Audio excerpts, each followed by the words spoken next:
సాధారణంగా ఎక్కడైనా అత్త కోడల వారుంటుంది, కానీ ఓ మామ ఇంకా కోడలికి అస్సలు పడదు. నువ్వా నేనా అన్నట్టుగా నడుస్తుంటుంది. ఇక ఈ క్రమంలో కోడలిపై రివెంజ్ తీర్చుకోవడానికి మామకు మంచి ఛాన్స్ చిక్కింది. ఏమాత్రం వదులుకోవడానికి రెడీగా లేని మామ రంగంలోకి దిగాడు. విశ్వసనీయ సమాచారం అంటూ పోలీసులను రంగంలోకి దింపాడు. ఇంకేముంది, రచ్చే. అయితే ఈ రచ్చ ఇప్పుడు కోడలి ఫ్రెండ్స్ హోటల్ యాజమాన్యంతో గుజరాత్ పోలీసులను ట్రబుల్లో పడేసింది. ఇంతకీ రచ్చ ఏంటి, కోడలిపై మామ ఎలా ఎందుకు రివెంజ్ తీర్చుకున్నాడో తెలుసుకోవాలంటే లెట్స్ వాచ్.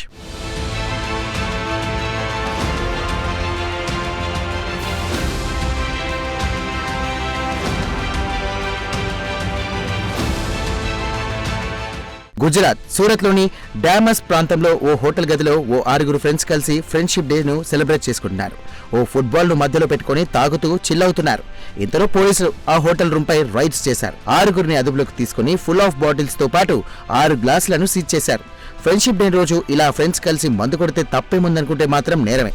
ఎందుకంటే గుజరాత్ లో అక్కడి సర్కార్ మందును బ్యాన్ చేసింది. దీంతో వాళ్ళు చేసింది పెద్ద నేరం.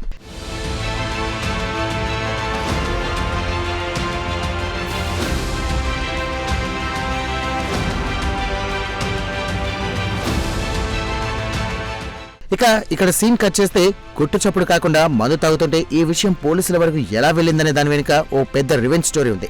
ఈ 6 ఫ్రెండ్స్ లో ఉన్న ఓ యువతి ఆమె భర్తతో గొడవలున్నాయి. ఈ క్రమంలో మామతో వైరం నడుస్తోంది. దీంతో కోడలిపై పీకల దాకా కోపంతో కసితో ఉన్న మామకు కోడలు ఇలా ఫ్రెండ్స్ తో మందుపాటి చేసుకుంటుందని సమాచారం అందడంతో అతడు వీకెండ్ అడ్రస్ హోటల్లోని 443 నంబర్ గదిలో మందుపాటి నడుస్తోందని సూరత్ పోలీస్ కంట్రోల్ రూమ్ కు కాల్ చేశాడు.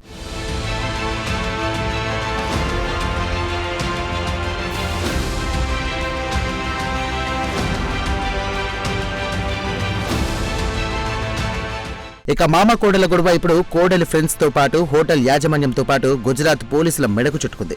మందు తాగుతున్న వారందరినీ సివిల్ హాస్పిటల్లో రక్త పరీక్షలు చేయగా వారి రక్తంలో మద్యం ఉన్నట్లు నిర్ధారణ అవడంతో మద్యపాన నిషేధం అమల్లో ఉన్న నేపథ్యంలో మద్యం ఎక్కడి నుండి వచ్చింది, హోటల్ మేనేజ్మెంట్ పాత్ర ఏమేర ఉంది, ఇంకా ఇలా హోటల్లో మందుపాటిలు జరుగుతున్నాయా, మద్యం సరఫరా ఎక్కడి నుంచి జరుగుతుందనే కోణంలో పోలీసులు దర్యాప్తు చేపట్టారు.